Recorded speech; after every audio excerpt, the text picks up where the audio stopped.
రెండు తెలుగు రాష్ట్రాల్లోని ఆసక్తిదాయకంగా చర్చనీయాంశంగా ఉన్నటువంటి రెండు రాష్ట్రాల ముఖ్యమంత్రుల భేటీ అనేది చోటు చేసుకుంటోంది. అటు ఆంధ్రప్రదేశ్ ముఖ్యమంత్రి చంద్రబాబు నాయుడు, ఇటు తెలంగాణ ముఖ్యమంత్రి రేవంత్ రెడ్డి సమావేశమవుతున్నారు. ఆంధ్రప్రదేశ్ పునర్విభజన చట్టంలో మిగిలిపోయినటువంటి అంశాలు, ప్రత్యేకించి ఆస్తుల విభజన ఇతరత్ర అంశాలపైన దృష్టి సారించి ఒక నిర్ణయం తీసుకోవాలి.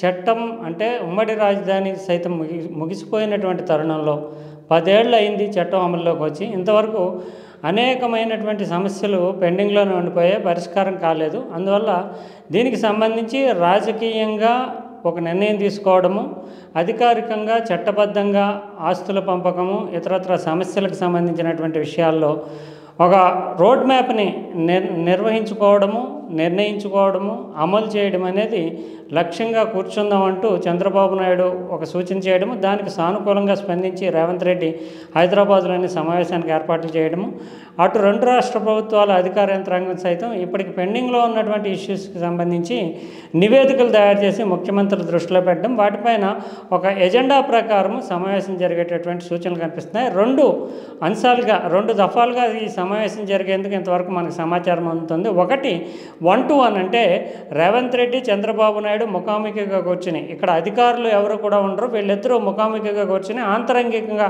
చర్చించడం అనేది ఒక ఫార్ములా. తర్వాత అధికారులతో కూర్చుని వివిధ అంశాల వారీగా, అంటే చట్టంలో రూపొందించినటువంటి అంశాల్లో ఏవైతే ఆస్తులు ఉన్నాయో వాటికి సంబంధించి, తర్వాత పంపకాలు చేసుకోవాల్సినటువంటి వివరాలకు సంబంధించి కూర్చునేటటువంటిది కనిపిస్తుంది. అంటే ఒకటి అంతర్గతంగా జరిగేటటువంటి సమావేశం, రెండు అధికార యంత్రాంగంతో కూడినటువంటి అఫీషియల్ మీటింగు. రెండు రకాలుగా వీరిద్దరి మధ్య సమావేశానికి ఎజెండాను ఫిక్స్ చేశారు. ఇప్పుడు చూస్తే కనుక ఇప్పుడున్నటువంటి ఒక సానుకూలమైనటువంటి రాజకీయ వాతావరణం కారణంగా ఒక ఎజెండాకి సంబంధించి ఒక ముందడుగు పడవచ్చు అని అంచనాలు వెలువడుతున్నాయి. రాజకీయ వర్గాలు సైతం ఆసక్తిగా ఎదురుచూస్తున్నాయి. ఎందుకంటే గత 10 సంవత్సరాలుగా తొలి దశలో అటు చంద్రబాబు నాయుడు, ఇటు కేసీఆర్ అధికారంలోకి రావడము, ఆ తర్వాత ఓటుకు నోటు అనేటటువంటి కేసుతోటి చాలా తీవ్రమైనటువంటి రాజకీయ దుమారం చెలరేగడము, రెండు రాష్ట్ర ప్రభుత్వాల మధ్య సుహృద్భావ వాతావరణం చెడిపోవడము, ఇద్దరు కూర్చుని మాట్లాడుకుని ఆంధ్రప్రదేశ్ రాష్ట్ర పునర్విభజన చట్టం సూచించినటువంటి విధి విధానాలను అమలు చేయడానికి కానీ, వాటిని కార్యాచరణ రూపంలో ముందుకు తీసుకెళ్ళడానికి కానీ ఎటువంటి ప్రయత్నం చోటు చేసుకోలేనంతటి రాజకీయ వాతావరణం నెలకొని ఉంది. అమరావతి అంటే ఉమ్మడి రాజధానిగా హైదరాబాద్ ఉన్నప్పటికీ అమరావతికి చంద్రబాబు నాయుడు తరలి వెళ్ళిపోవడం సైతం జరిగింది. తర్వాత అధికారంలోకి వచ్చినటువంటి జగన్మోహన్ రెడ్డి, ఇటు మళ్ళీ కేసీఆర్, వీళ్ళిద్దరి మధ్య చాలా మిత్రపూర్వకమైనటువంటి సంబంధాలు ఉన్నాయి.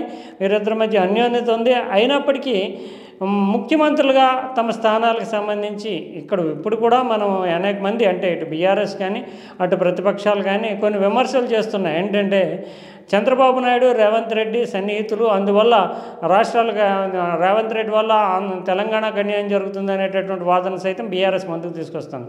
అయితే రాష్ట్ర ప్రయోజనాలు, అటు తెలంగాణ ప్రయోజనాలను రేవంత్ రెడ్డి వదులుకోడు, ఆంధ్రప్రదేశ్ ప్రయోజనాల్ని చంద్రబాబు నాయుడు వదులుకోవడం. ఎందుకంటే వారు ఇప్పుడు ఉన్నటువంటి వ్యక్తిగత అనుబంధం, సన్నిహిత్యం ఏ రకంగా ఉన్నప్పటికీ వారికి ఉండేటటువంటి రాజకీయ భవిష్యత్తుని ఎవరు కూడా పణంగా పెట్టరు. అందువల్ల వ్యక్తిగత బాంధవ్యాలు అనేవి ఒక సానుకూల వాతావరణాన్ని క్రియేట్ చేయడం వరకే ఉపయోగపడతాయి తప్ప రాజీ పడేందుకు మాత్రం సాధ్యం కాదు.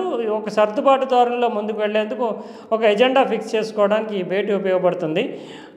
ఇది ఎందుకు మనం చెప్పగలమంటే, జగన్మోహన్ రెడ్డి, కేసీఆర్ సైతం అధికారంలోకి జగన్మోహన్ రెడ్డి వచ్చిన తొలి సమావేశంలోనే వీళ్ళిద్దరూ ఒక వ్యూహాత్మకమైనటువంటి కీలకమైనటువంటి ప్రతిపాదనతో ముందుకు వచ్చారు. అటు కృష్ణా గోదావరి జలాలు రెండింటినీ కలిపేసి రెండు రాష్ట్రాలు సమృద్ధిగా ఉండేటటువంటి ఒక భారీ ప్రాజెక్టు, దాదాపు 1,60,000 కోట్ల రూపాయలు వ్యయమయ్యేటటువంటి ఒక భారీ ప్రాజెక్టుని తీసుకుంటూ రెండు రాష్ట్రాలు చెరో 80,000 కోట్లు పెట్టుకుంటూ చాలా అది అత్యంత కీలకమైనటువంటి అత్యంత పెద్దదైనటువంటి ప్రాజెక్టుని అమలు చేస్తామంటూ ఒక ప్రకటన జారీ చేశారు. కానీ రాజకీయంగా వచ్చేటటువంటి ఇబ్బందులు. వీళ్ళిద్దరి మధ్య వ్యక్తిగతంగా ఎంతటి అన్యోన్యత ఉన్నప్పటికీ అప్పటి ముఖ్యమంత్రి జగన్మోహన్ రెడ్డికి తర్వాత అక్కడ ఉండేటటువంటి అధికార యంత్రాంగం కావచ్చు, రాజకీయ సలహాదారులు కావచ్చు, దీనివల్ల ఆంధ్రప్రదేశ్కి నష్టం జరుగుతుంది, రాజకీయంగా ఇబ్బందులు ఎదురవుతాయి నీకు అని హెచ్చరించడంతో ఆ తర్వాత ఆ ప్రతిపాదన పైన మళ్ళీ జగన్మోహన్ రెడ్డి మాట్లాడలేదు, ఇటు కేసీఆర్ కూడా ముందుకు వెళ్ళలేనటువంటి పరిస్థితి ఏర్పడింది. అంటే రాజకీయంగా ఉండేటటువంటి ఇబ్బందులు వ్యక్తిగత సాన్నిహిత్యం ఎంత ఉన్నప్పటికీ వాళ్ళ యొక్క ప్రయోజనాలు అంటే రాష్ట్ర ప్రయోజనాలు, రాజకీయ ప్రయోజనాలను దృష్టిలో పెట్టుకుని మాత్రమే నిర్ణయాలు తీసుకుంటారు. అందుకు కేసీఆర్, జగన్మోహన్ రెడ్డి వ్యవహరించిన తీరు 5 ఏళ్లలో ఒక నిదర్శనంగా చెప్పాలి.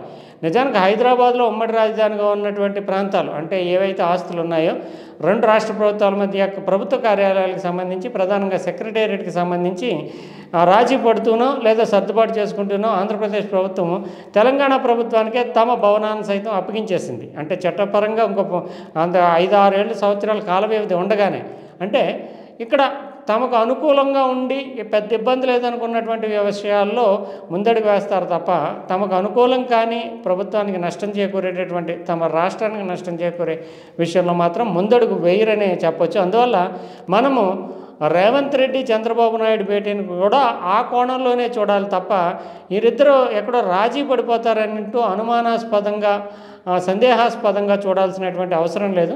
ఇప్పుడు టెక్నికల్గా చూస్తే కనుక 2 రాష్ట్రాల మధ్య దీర్ఘకాలంగా అంటే 10 ఏళ్లుగా ఉన్నటువంటి సమస్యలు చాలా తీవ్రమైనవి, ఒక్క రోజులోనే పరిష్కారం అయ్యేటటువంటి సూచనలు కూడా కనిపించట్లేదు. ఎందుకంటే 9-10 షెడ్యూల్లో ఉండేటటువంటి ఆస్తుల విభజన అనేది ఒక ప్రధానమైనటువంటి ఆటంకంగా ఉంది. 9వ షెడ్యూల్లో ఉన్నటువంటి 91 ఆస్తులు, అదేవిధంగా సంస్థలు, అదేవిధంగా 10వ షెడ్యూల్లో ఉన్నటువంటి 142 సంస్థలు, ఈ రెండింటికి సంబంధించినటువంటి వాటిని విభజన చేసి వీటి యొక్క విలువను కట్టి విభజన చేసుకుంటూ ఆస్తులను, అంటే ప్రత్యేకించి తెలంగాణ నుంచి ఇంత మొత్తం, ఎందుకంటే హైదరాబాద్ చుట్టుపక్కల ఎక్కువగా ఆస్తులు అనేటటువంటి ఉమ్మడి ఆస్తులు అనేటటువంటివి ఉన్నాయి కనుక వీటికి విలువ కట్టి ఆ మేరకు పరిహారాన్ని ఆంధ్రప్రదేశ్కి చెల్లించాలనేది ఒక ప్రతిపాదన.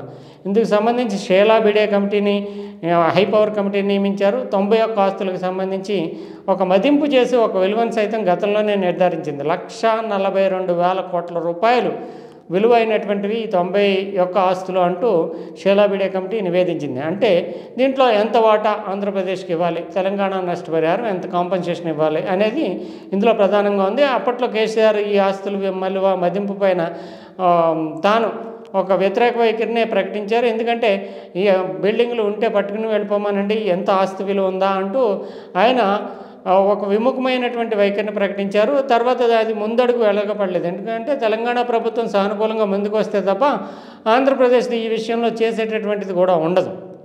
ఇప్పుడు ఆంధ్రప్రదేశ్కి నిధులు అనేటటువంటిది ఒక ప్రధానమైనటువంటి సమస్య. అందువల్ల ఇప్పుడు మళ్ళీ కూర్చుని ఎంతో కొంత మేరకు అసలే విద్యుత్ బకాయిలు అనేటటువంటి అంశాన్ని గత కొంతకాలంగా చాలా తీవ్రమైనటువంటి సమస్యగా ఉంది. దానిపైకు ఏమవుతుందో తెలియదు. కానీ వాటిని పక్కన పెట్టైనా ఈ ఉమ్మడి ఆస్తులకు సంబంధించినటువంటి విషయంలో ఎంతో కొంత రాబట్టుకోగలిగితే తమ ప్రయోజనాలు, అంటే తమ రాష్ట్రానికి సంబంధించి ఉన్నటువంటి నిధుల కొరతని కొంత అధిగమించేందుకు పునర్విభజన చట్టంలోని ఆస్తుల పంపకాల విషయంలో ఒక సానుకూలమైనటువంటి ధోరణితో ముందడుగు వేయడం ఆంధ్రప్రదేశ్ ప్రయోజనాలకి ఉపయోగకరంగా ఉంటుంది అనేది చంద్రబాబు నాయుడు ఆలోచన. అందువల్లనే కేవలం నెల రోజుల వ్యవధిలోనే ఆయన ఈ సమావేశానికి ముందుకు రావడము, ఆస్తులకు సంబంధించి ఎంతో కొంత రాబట్టుకోవాలనేది చూడడము జరిగింది. అయితే తెలంగాణ ప్రభుత్వం సైతం ఇప్పుడు రైతు రుణమాఫీ లాంటి తీవ్రమైనటువంటి ఆర్థిక విషయాల్లో ఇబ్బందుల్లోనే ఉంది. ఇప్పుడు ఈ ఆంధ్రప్రదేశ్ ఆస్తులకు సంబంధించి ఒక నిర్ణయం తీసుకుని ఇంత వాటా ఇంత నష్టపరిహారం ఇస్తామంటూ ముందుకు వస్తే ఏం జరుగుతుంది? లేదంటే ఉమ్మడి ఆస్తులుగా ఉన్న వాటిని ప్రైవేటు లేదంటే కార్పొరేట్ శక్తులకి విక్రయించడం ద్వారా కొంత సొమ్ము సమకూర్చుకుని వాటిని పంచుకుంటారా? ఏదేమైనప్పటికీ 2 రాష్ట్రాలకి కూడా ఇప్పుడు నిధులు అనేవి ఒక ప్రధాన సమస్యగా ఉంది. ఇటు తెలంగాణ ప్రభుత్వం తలపైకి ఎత్తుకున్నటువంటి సంక్షేమ పథకాలు, ఇతరత్ర స్కీముల రూపంలో చాలా వేల కోట్ల రూపాయలు ఖర్చు పెట్టాల్సి ఉంది. ఆంధ్రప్రదేశ్లో కొత్తగా అధికారంలోకి వచ్చినటువంటి తెలుగుదేశం ప్రభుత్వం సైతం చాలా లక్షల కోట్ల రూపాయల విలువ విలువైనటువంటి హామీలే కుప్పించింది. వేల కోట్ల రూపాయలు ఇమ్మీడియట్గా అవసరం, ప్రతి నెల అవసరమయ్యేటటువంటి పరిస్థితిలో ఉంది. అందువల్ల ఆస్తుల పంపకాన్ని అంటే నష్టపరిహారాలు చెల్లింపు ఇవన్నీ ఒక ప్రధానమైనటువంటి అంశంగా చేసుకోవడం ద్వారా కొంత మేరకు గట్టున పడాలి తెలంగాణ నుంచి వచ్చేటటువంటి వాటా ద్వారా అని చంద్రబాబు నాయుడు చూస్తున్నారు. ఈ ఆస్తులను ఏదో రూపంలో ఒక సెటిల్మెంట్ చేసుకోవడం ద్వారా తెలంగాణ ప్రభుత్వానికి ఏమైనా ప్రయోజనం ఉంటుందా, విక్రయించడం ద్వారా కానీ ఇతరత్ర కానీ అంటూ తెలంగాణ ప్రభుత్వం చూస్తుంది.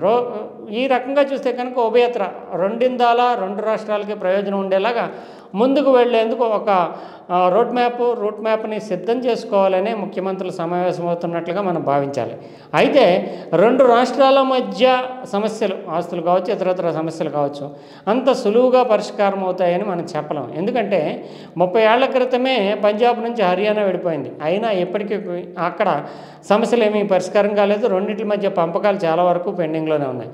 ఇంకా ఆంధ్రప్రదేశ్ తెలంగాణకి సంబంధించి చూస్తే కనుక ఆంధ్రప్రదేశ్ నుంచి చాలామంది, కొన్ని లక్షల మంది హైదరాబాద్లో ఉపాధి పొందుతున్నారు. రెండు రాష్ట్రాలు టెక్నికల్గా, భౌగోళికంగా, రాజకీయంగా విడిపోయినాయి. కానీ సంబంధ బాంధవ్యాలు కానీ ఇతరత్ర ఉద్యోగాలు, ఉపాధి కల్పనకి ఆధారపడడం కానీ, వ్యాపార వ్యవహారాలు, కాంట్రాక్టుల విషయంలో కానీ రెండు రాష్ట్రాలు కూడా కలిసి పంచుకుంటున్నటువంటి ధోరణే ఉంది. అందువల్ల ఈ సమస్యని పరిష్కారం అనేది అంత కనుచూపు మేరలో కనిపించట్లేదు. కానీ ఎప్పుడొకప్పుడు పరిష్కారం అవ్వడానికి తగిన విధంగా శుభప్రాయమైనటువంటి ఒక సంకేతం ఇవ్వాలని ముఖ్యమంత్రులు పూనుకోవడం మాత్రం ఆహ్వానించదగినటువంటి పరిణామం. 10 ఏళ్లుగా ఈ దిశలో ఒక్క ముందడు కూడా పడలేదు. ఇప్పుడైనా సరే ఇక్కడ 19వ షెడ్యూల్లో ఉన్నటువంటి 91 సంస్థలు, 10వ షెడ్యూల్లో ఉన్నటువంటి 142 సంస్థలపై ఒక నిర్ణయాత్మకమైనటువంటి వైఖరిలో ముందడుగు వేయడం అనేది ఖచ్చితంగా రెండు రాష్ట్రాలకి ప్రయోజనదాయకమే. అయితే ఈ ఇద్దరు ముఖ్యమంత్రులు విడుదల చేసేటటువంటి సంయుక్త ప్రకటన లేదా భేటీలో తీసుకునేటటువంటి నిర్ణయాలపై రాజకీయ పక్షాలు మాత్రం చాలా ఆసక్తిగా చూస్తున్నాయి. ముఖ్యంగా బీఆర్ఎస్ అయితే ఏ రకంగా తెలంగాణ ముఖ్యమంత్రి రేవంత్ రెడ్డిని ఇబ్బందిని ఇరుకుల్లో పెట్టగలమో, అందుకు రాజకీయంగా ఏమైనా అస్త్రంగా ఉపయోగపడుతుందా అనే కోణంలో ఆలోచిస్తుంటే, ఆంధ్రప్రదేశ్లో ఇప్పుడు ఉన్నటువంటి పరిస్థితుల్లో ప్రతిపక్ష నాయకుడు జగన్మోహన్ రెడ్డి తీవ్రంగా స్పందించేటటువంటి పరిస్థితి లేదు. అయినప్పటికీ ఏదైనా రాజకీయ అవకాశంగా, ఆయుధంగా చంద్రబాబు నాయుడు రేవంత్ రెడ్డి భేటీలో ఒక సానుకూలమైనటువంటి పొలిటికల్ ఇష్యూ అన్న దొరుకుతుందా అనే ధోరణితోటే జగన్మోహన్ రెడ్డి వైఎస్ఆర్ కాంగ్రెస్ పార్టీ సైతం ఎదురు చూస్తున్నట్లుగా సమాచారం అందుతుంది. ఓవరాల్గా చూస్తే మాత్రం రెండు రాష్ట్రాల ప్రభుత్వాల అధినేతలు సమావేశం కావడము రెండు రాష్ట్రాల ప్రయోజనాలకి మంచిదనే చెప్పాలి.